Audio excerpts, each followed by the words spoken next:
Tickets for less. Best seats, best prices, no service fees. Shop ticketsforless.com. KOZN Bellevue, Omaha, Council Bluffs. This is 1620 The Zone.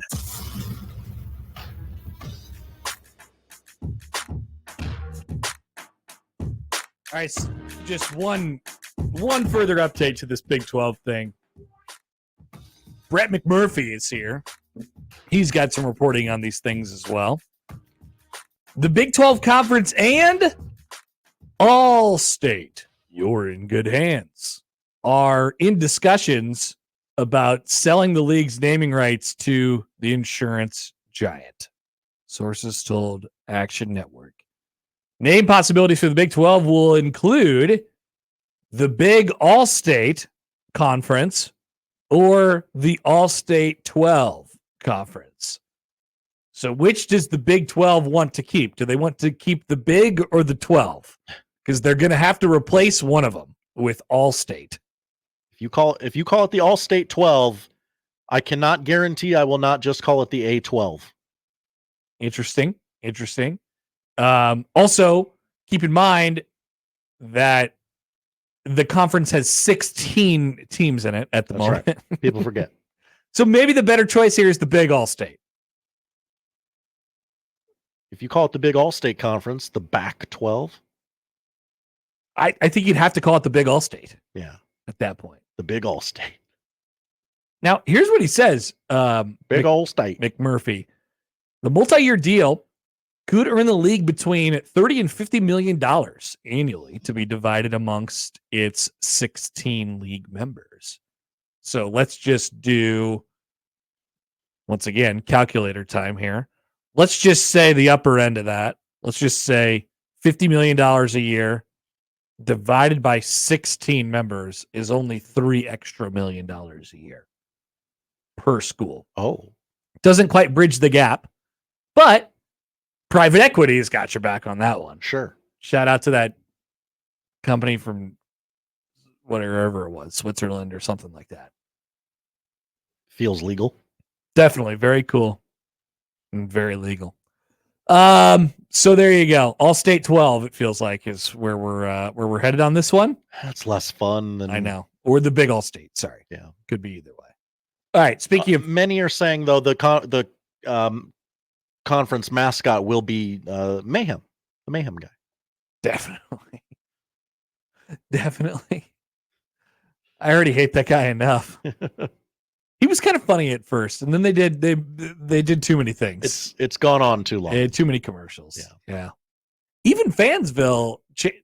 I mean, Larry Culpepper, and then it turned into Fansville, right? Right. I thought Larry Culpepper was good, and they pulled the plug on Larry Culpepper right at the right time. So Fansville's got to be dying soon. Fansville's been happening for probably 4 or 5 years now, right? It's all just white noise to me during these games anyway. I'm scrolling Twitter. But you do want it to be funny. Yeah. You want it to be mildly entertaining. I think that's the goal. Mayhem guy, maybe not so much anymore. How much more mayhem could he get into or cause? You'd be surprised. All right, so back to calculator time. A formula, if you will. And I'd like your guys' help on this. What are the key variables in the math equation of getting Nebraska to 8 wins this year? Can we say that as a stated goal out loud? 8 wins, Josh? Are you comfortable with that number? Does that feel good to you? Yes, absolutely. Okay. I mean, ideally more, but because it's ideally more, but it is gettable, it is attainable, it is reasonable. It allows for mistakes and learning curves. Yes, absolutely. There is some margin for error even inside the 8. And I know it seems crazy because Nebraska hasn't been to a bowl in 3 generations, it feels like. But yes, let's have a stated goal of 8.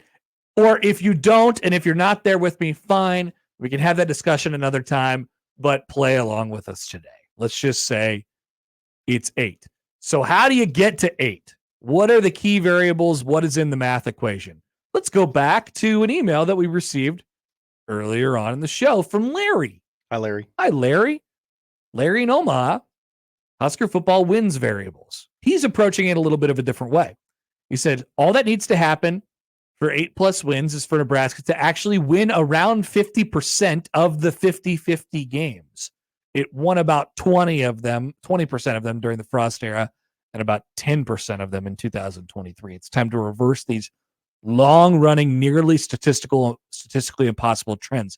I don't disagree with you, but I want to go into how Nebraska gets there. How do you win at least 50% of the 50-50 games? Okay, we're going deep. While I agree with you, Larry, in that Nebraska has won they call them 50-50 games for a reason because you're supposed to win 50% of them. Nebraska's won not 50% of them over the last few years. But how do they do that? I have some answers for you, and I'd like yours. 402-951-1620. I'd like to start here because I think it's the lowest hanging fruit there is. I think the turnover margin will tell you a lot. Nebraska was minus 17 last year. And I don't think, personally, it is too much to ask Nebraska to go positive in the turnover margin. Imagine a team. Now, if you just gave them that, once again, we're talking in math terms here. If we're trying to solve this equation for X, and you look at Nebraska at the end of the year and you have no other stats, but they went +5 in the turnover margin. They improved their turnover margin year over year by 22 turnovers. +22 from 23 to 24.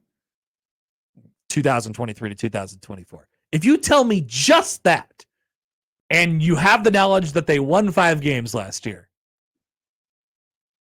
how many games do you think Nebraska's won?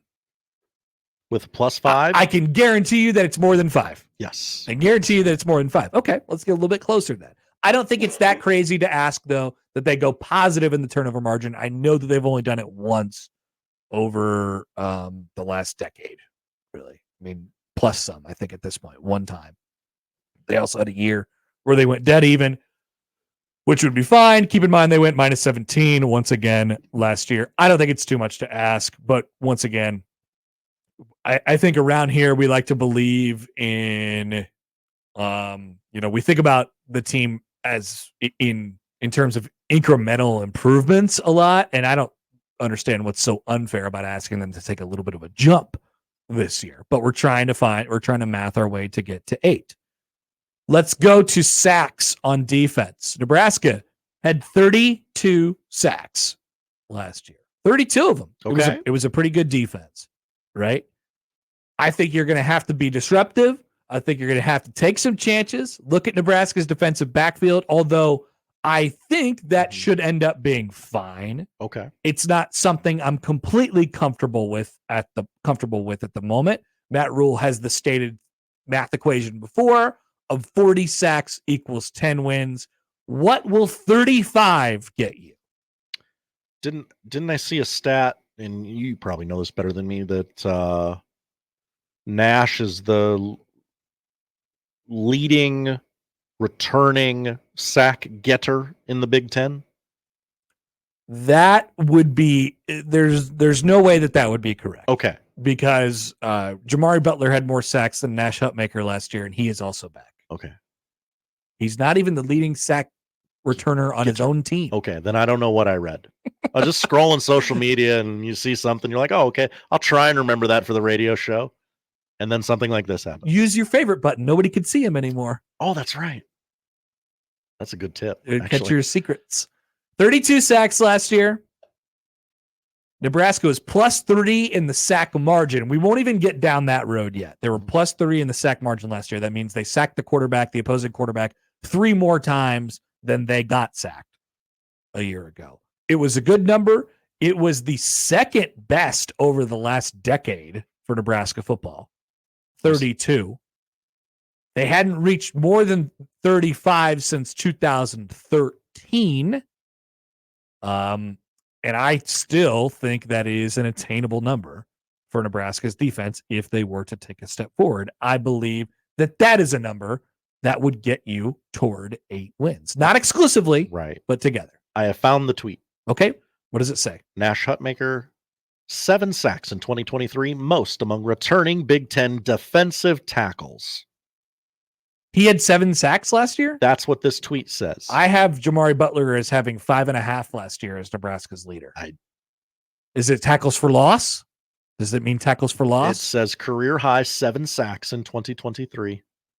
PFF College. Jamari Butler led Nebraska with 5.5 sacks last year. Luke Reimer had 5. Nash Hutmaker had 4.5. What is Pro Football Focus talking about? That is a big difference. What are they doing? Are there fake news? I don't know. Well, maybe they're like, Josh, hit him up and be like, hey, just so you guys know, Nash Hutmaker only had 4.5 sacks last year. Are you guys making up your own stats now? What's going on? All right, I'm gonna have to start something. Yeah, get a little beef going. Pro Football Focus. I gotta send them a screenshot too. So now I gotta go to like the Husker stats page. Go to the stat page or go to a stat reference, whatever you want to do. But know now that Nash Hutmaker only had 4.5 sacks last year. I'm sorry. I'm sorry to derail things again. He had 8 tackles for loss. That's good. It's good, but it's not what they said. It's not 7.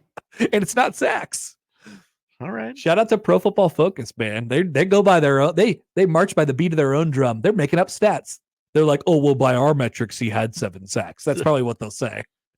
What is your metric for a sack? That's what you should say. That's your comeback. It's like, hey, do you guys have different metrics for sacks than I have? Because I think a sack is when you take down the quarterback. Yes. He had 4.5 last year. Read the tweet one more time because now it's funny. I was scrolling through the comments to see if anyone else. Okay. PFF College. Nebraska. See, that's the problem, by the way. Nobody else would care to check. Yeah. Nebraska DT Nash Hutmaker, career high 7 sacks in 2023. Corn emoji. Most among returning Big Ten defensive tackles. It's just emphatically untrue. It's just an emphatically untrue Are tweet. they counting every half sack as a full sack?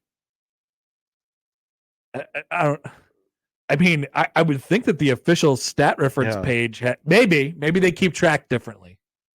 I don't know. It's up to you. You could either choose to attack Pro Football Focus or not. Aaron writes in the same thing. Do they count half sacks as full sacks? Because that math would add up, right? I don't know how many half sacks he had. I don't know how many half sacks he had. That's the only way you're getting a disparity in numbers, right? I'm going to reply with a screenshot of the stats. What constitutes a sack in your book? Clearly have it in the bag for the Corn Huskers. Corn emoji. Anyway, give me 35 sacks this year. However many of them you want by Nash. That's fine. But PFF College is going to have him with 100 sacks. However many sacks Nash Hutmaker has this year, he's got 2.5 more, according to Pro Football Focus. Now I'll go into Larry's lane a little bit here. Remember when Larry's talking about winning 50-50 games? I mathed it out this way, Josh, and this will go a long way in informing the Chunkies later on in August.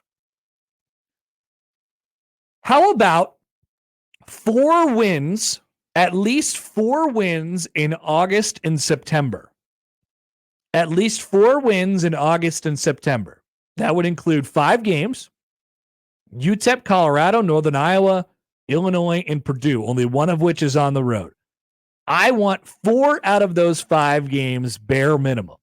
Nebraska should either start 4-1 or 5-0 to continue on their path to get to 8 wins. If you get to that mark, then I will add another scheduling piece in here. I'm allowing them a freebie, by the way. Preferably not. And God help me if it's Colorado. I would certainly not recommend losing. And then we skip ahead to November, where I would like to see Nebraska win 2 games in November. 2 games in November. They have 4 scheduled games in November at the moment: UCLA, USC, Wisconsin, and Iowa. Can you win 2 of them? If you reach the stated goal of getting 6 wins at least combined in August, September, and November, you are at the very least 6-3, needing to win 2 more games in October Those games being against Rutgers, Indiana, and Ohio State. Is that a reasonable math equation to get to? Because I think it is. I think so. 2-2 in November, 4 wins at least in September, and August, September, and then 2 more in October, Rutgers and Indiana. Or you could rip off 5 in August, September, and only take 1 in October, whatever it might be. But yes, that is a mathematical path to getting Nebraska to 8 wins. And then I have some statistical parts to put into this equation. Last year, Nebraska ran the football, rushing yards in bulk, for 176 yards per game. That was 38th in the country. It was pretty good. I don't think I would expect them to get back to that number this year. I think because they're going to pass the ball more. Well, yes, and they'll run the ball less. The poorer. They won't run it as good. Yeah. They won't run it as well. Okay. Their quarterback, I mean, they're not going to have the quarterback run game. That's right. Right? That's right. That's right. So I'll get to where that math adds up in the pass game, Josh, because you will not believe how many yards they passed for last year per game. Literally every time we do something with last year's stats, it's like I'm hearing it for the first time. You will not you could guess as low of a number as you want, and I could tell you that it won't be low enough. I'll have you do that in just a second. Shafe and Josh talked about this yesterday. The further away I get from last season, the more amazed I am that they were even close to a bowl game. I know. It's shocking, isn't it? Mm-hmm. It's shocking. 5 wins was an achievement. So at the time we were like, oh, Rule, can he coach in game, Satterfield? This all sucks. But also, how'd that team win 5 games? Yes. Anyway, they ran for 176 yards a game last year. They did it in a vastly different way than they'll end up doing it this year. It was 38th in the country. I don't expect them to get back to that number, but I think it would be a gigantic success if you did. I think if we can go in between the neighborhood of 150 and 175 yards in the ground a game, you're feeling really good about yourself. Knowing the following. Josh, this is where it's your turn to guess. Uh-oh. Per game passing yards. How many yards per game did Nebraska pass for last year?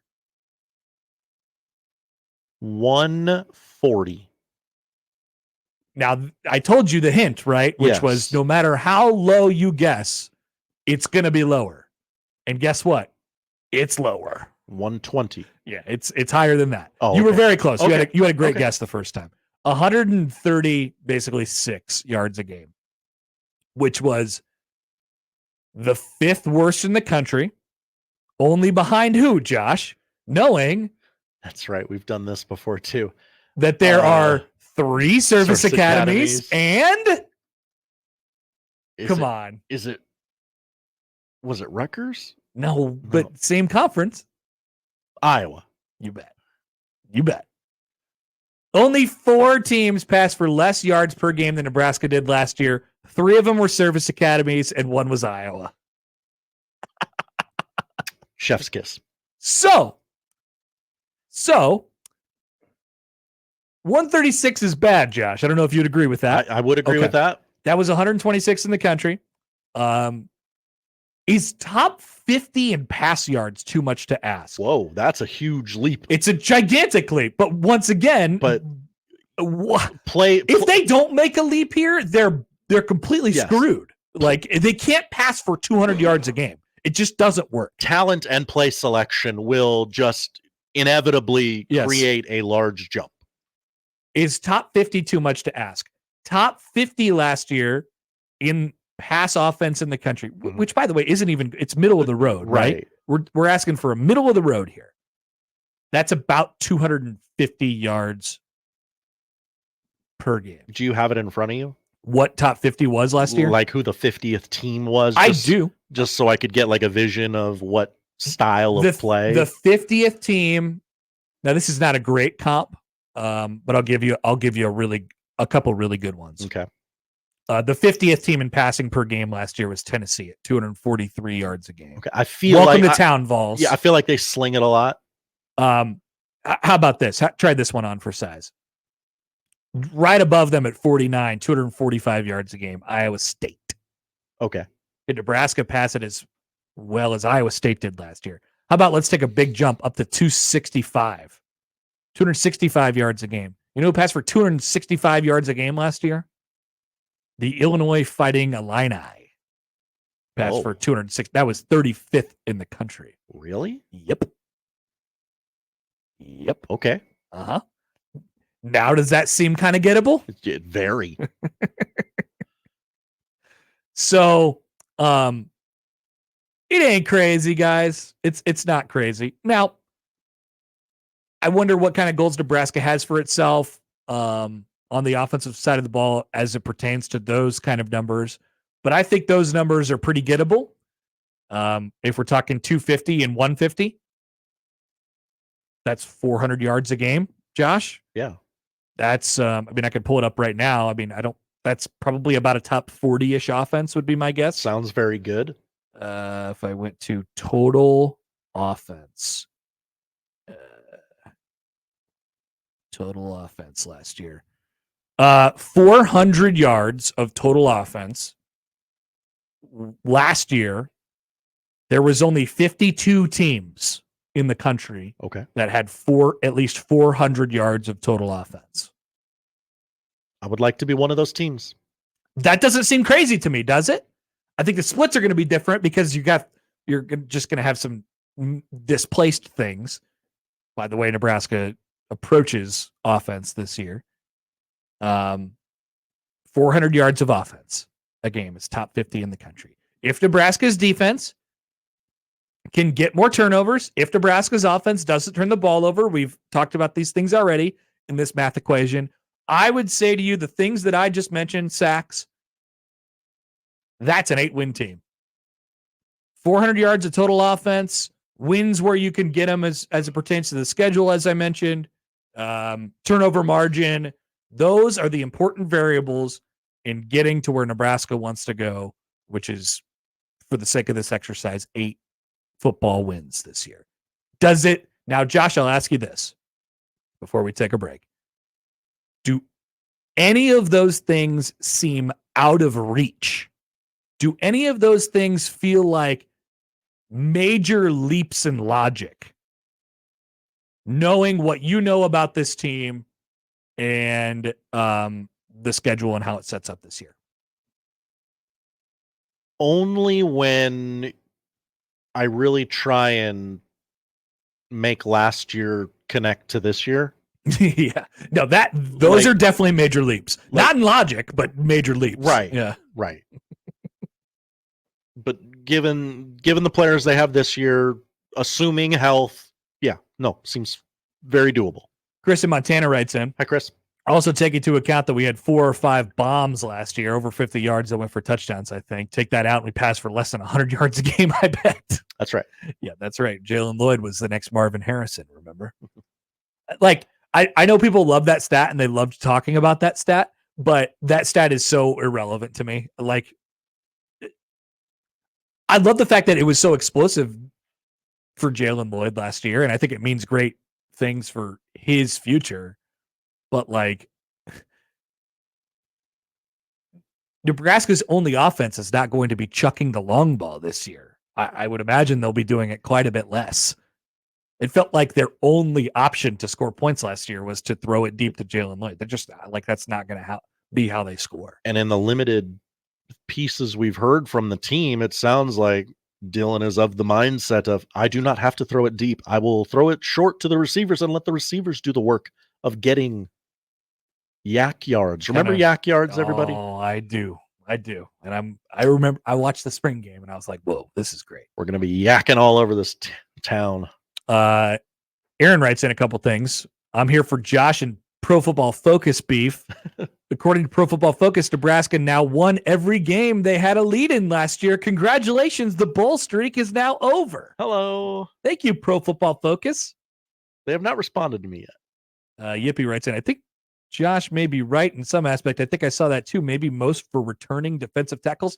No, Jamari Butler is back. Jamari Butler is on his own team is back. All of it was wrong. Yeah, they got the number wrong. They got yeah. That's amazing. So I look forward to Pro Football Focus response once they check the tapes on that one. Back with Michael Bruntz on the other side. We'll ask him about math and baseball and more on 1620 The Zone. Previously on Unsportsmanlike Conduct. I read a book about the idea of aliens being a thing. What is that, a new concept? Someone writing about aliens? No. It talked about if we're going to find aliens, how we hope to find them. Boy, that sounds like a really exciting book. It was a great book. I ripped right through it. Sean, this is why you don't have fun. You don't allow yourself to wonder. I wonder all the time. I wonder how I've made it this long being next to you two.